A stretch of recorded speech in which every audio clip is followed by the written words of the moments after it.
అండి ఇక్కడ మేము పాలైతే పోయించుకుంటాం అనమాట. మన స్టేట్ కంటే కూడా ఈ స్టేట్లో రేట్ అయితే చాలా తక్కువ, 55 రూపాయలు లీటరు.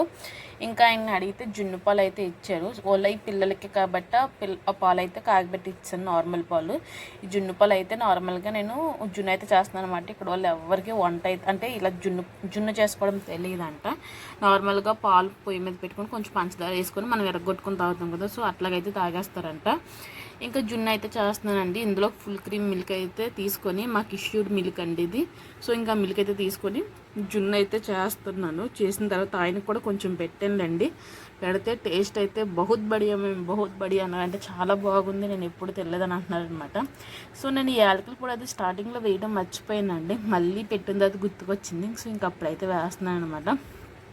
మొత్తానికి జున్ను అయితే ప్రిపేర్ అయిపోయింది, పక్కన పెట్టేసుకొని చల్లారి పెట్టుకున్నాను అనమాట. టేస్ట్ చూస్తే సూపర్ అంటే సూపర్ ఉంది.